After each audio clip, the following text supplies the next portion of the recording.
All right, YouTube, you guys want to know which legends to select when playing Apex Legends Season 5, and I'm going to go over every character I think, rank them in order from worst all the way to best, and there is a lot of changes since last season. So if you watched last season's rankings, there's been a lot of nerfs, a lot of buffs, so this is definitely a totally brand new reformed list, so stick around. You guys are not going to want to miss this one. Now, another thing quickly before we start this video, I do want to say I'm not attacking any certain player. So if you're playing any of these legends and you don't like where your legends placed, don't scream at me in the comment section, okay? If you guys disagree, if you have a different opinion, then simply just leave it down below in the comments. I got a couple of comments last season when I made the rankings for Season 4 about, well, what gives you the right to make this list, blah, blah, blah. It's like, really?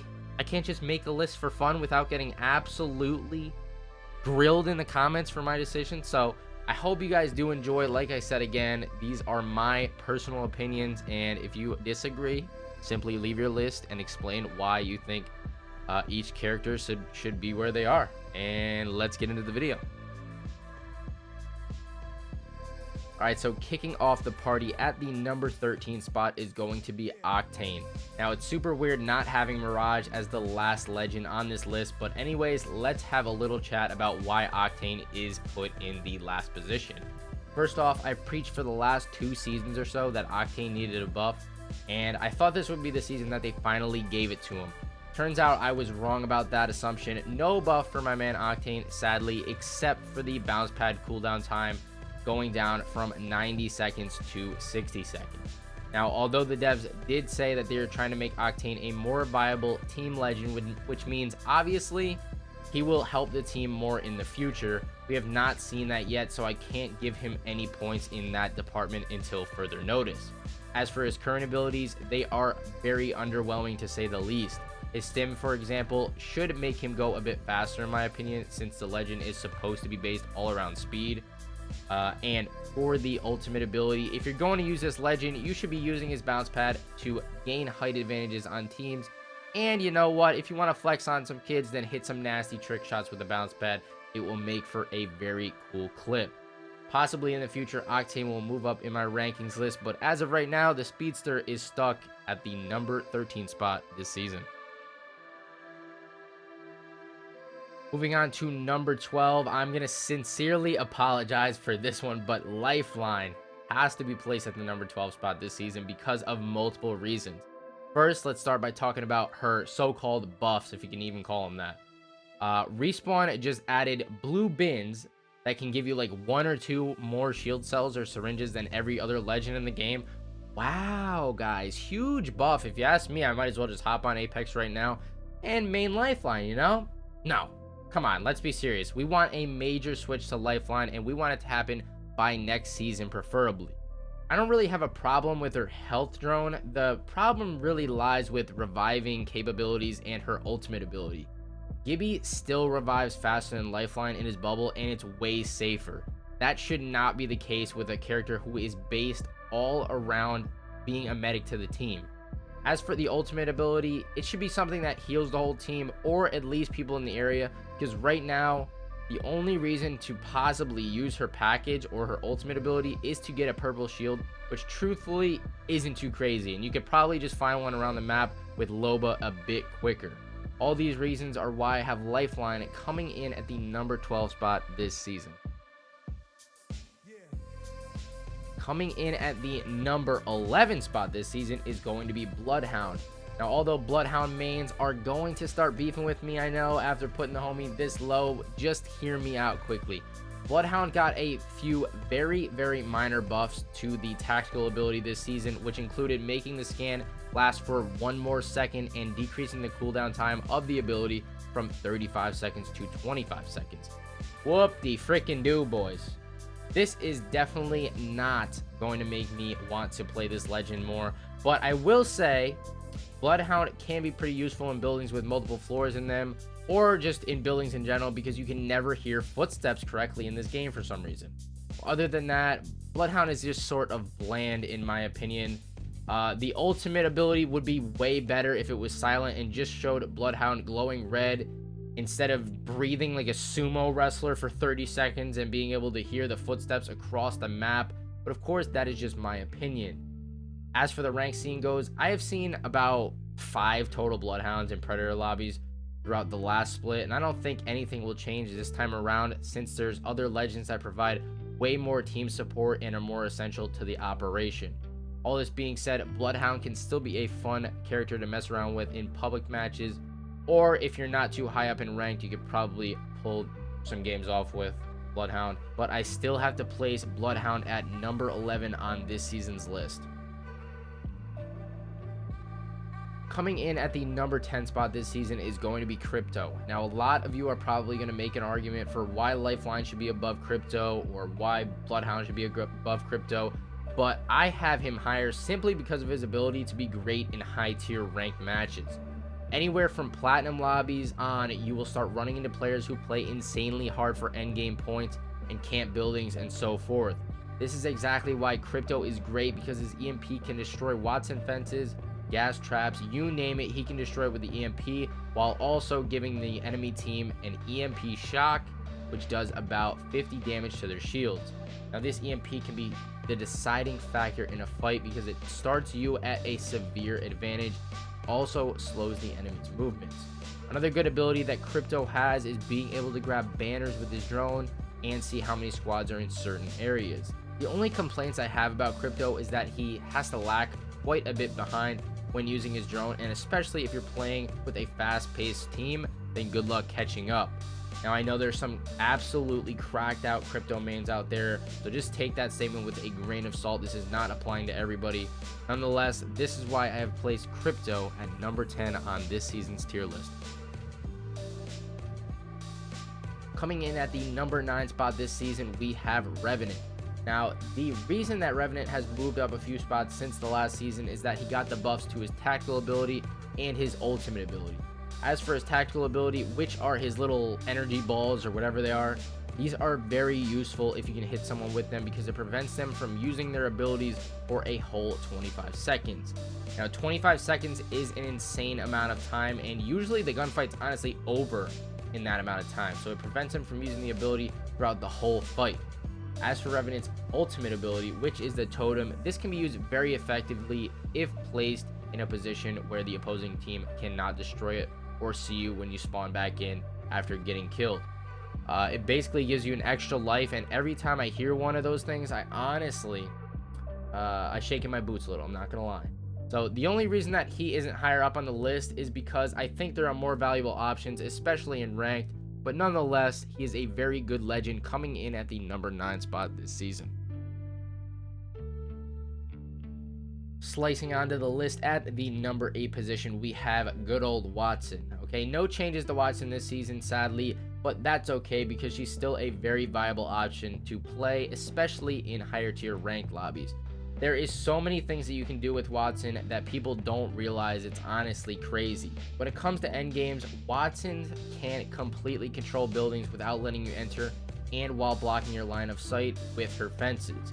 Another thing that's awesome about WATTSON is that her ultimate allows you not only to deflect any airstrikes and grenades, but also allows anyone in the vicinity of the trophy system to charge up their shields over time without using any cells or batteries. Now, my only problem with WATTSON is that she has no escape route when she's caught out in the open, so make sure that you are playing cover and buildings correctly with this character, because you are not going to have a backup plan. These are just a couple of reasons why WATTSON comes in at a very reliable number 8 on the list. Now, it kills me to say this, but my boy Pathy dropped all the way from number 1 to number 7 this season due to his recent nerfs. Now, if you guys live under a rock or just haven't been keeping up with Apex Legends in general, you'll know that Pathfinder recently got a grapple nerf that made his grapple take 35 seconds to recharge after it was 15 seconds last season. Honestly, I think this is a little much, but I could just be biased because I'm a Pathfinder main. I used to be, at least. And all that being said, Pathfinder can still be used pretty effectively. You just have to use his grapple very sparingly and only when you absolutely need it. As for a zipline, it is still extremely useful for gaining high ground, of course, or locations that most other legends cannot get to. Now let me know in the comment section if you think Pathy deserved that big of a nerf. I don't think he was that overpowered, but a lot of people seem to disagree with me when I made that Pathfinder video. Or do you think it should be like 25 seconds instead of 35? Let me know in the comments, like I said.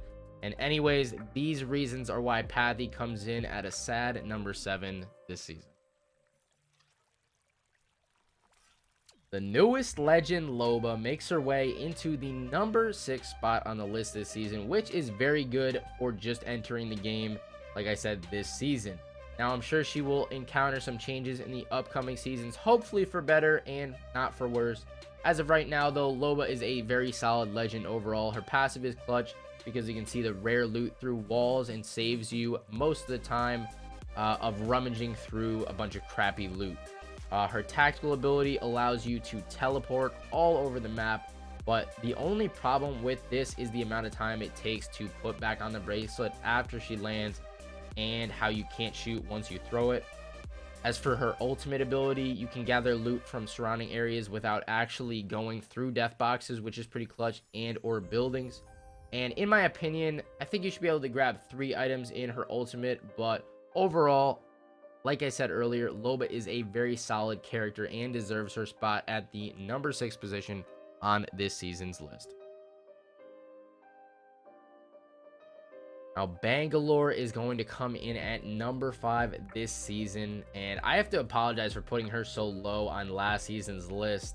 This season, I've been playing a bit more with Bangalore, and I've realized how many ways you can use her smoke grenades to your advantage. As for her passive ability, it is absolutely wild how fast you move with this and how effective strafing can be when this ability is activated. Her ultimate is still quite overrated in my opinion, but it can be used very well if you have the right person playing her. I realized that the ultimate wasn't made solely for damage, so you should be using this ability to get teams off high ground locations and or back off teams if they are getting too aggressive for your liking. Overall, I really like Bangalore as a character, and that is why she comes in at a cool number 5 on this season's list. The man, the myth, the legend, coming in at number 4 this season, all the way from last place. Mirage is like that girl who got some much needed plastic surgery and went from a 2 out of 10 all the way up to an 8.5. Let's be real here. If you didn't already know, Mirage can now control his decoys, which last for 60 seconds, goes invisible while reviving and respawning teammates, and his ultimate now allows all of his decoys to mimic his moves and all go in different directions. Now, I truly believe Mirage will be seen a lot more in public matches, of course, and might even sneak his way into some ranked lobbies as well. The only issue that I have with Mirage is that his ultimate ability is still pretty underpowered due to the fact that you don't go invisible anymore. Nonetheless, Mirage is a very, very solid option in Season 5, and you should definitely give him a shot if you have not already. These are just a couple reasons why he comes in at the number 4 spot this season. Cracking the top 3. These 3 amigos are going to make for the best ranked squad, mark my words, this season. But Caustic was good before, but holy sugar plums is he good right now after his recent buff in the beginning of Season 5. The reason that I have Caustic coming in at number 3 on the list is for multiple reasons, which include that you can walk through other Caustic gas traps while taking absolutely 0 damage. You can see through gas without much struggle whatsoever. Friendly gas no longer slows teammates, so you can push teams like crazy if Caustic throws his ultimate. And also, no one can trigger a trap from outside the door, so pretty much you can block off a whole building, and there isn't much an enemy team can do about it unless they want to bust the doors down and eat some gas for breakfast in the process. Now, aside from all that, I strongly believe Caustic will be a staple in the rank scene, like I said during Season 5, and might be a way for some lower skilled players to get some easy points in the process. These reasons all led me to placing Caustic at number 3 on Season 5 Apex Legends list. cracking the top 2, number 2 is the big man Gibby. Okay, we have the better lifeline in every single category possible. Now Gibby can do anything Lifeline can do, but a little bit better, and his nerf to his bubble this season was barely anything, so don't get all worked up about that.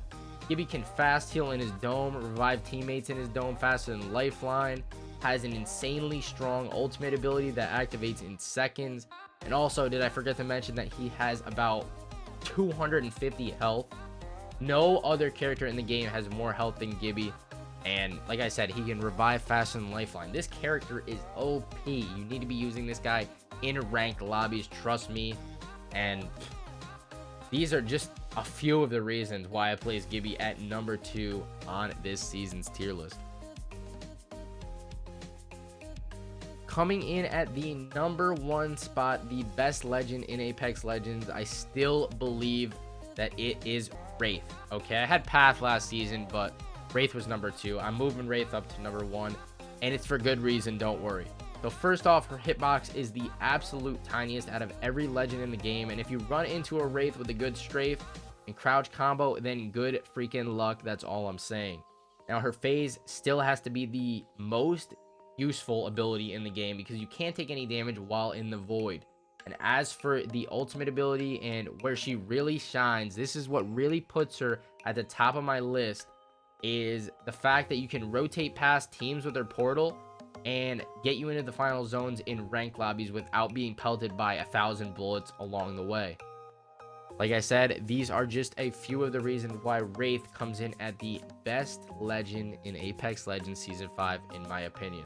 Like I said earlier, guys, if you do disagree with my list, which I guarantee you 95% of you will have differing opinions, make sure to comment down below your list and why exactly you have each legend, where you place them. It's been Sweat. I will catch you in the next video, and keep a lookout for an upcoming video where we rank the top 10 weapons in Season 5. Hope you guys have a wonderful day. Peace out.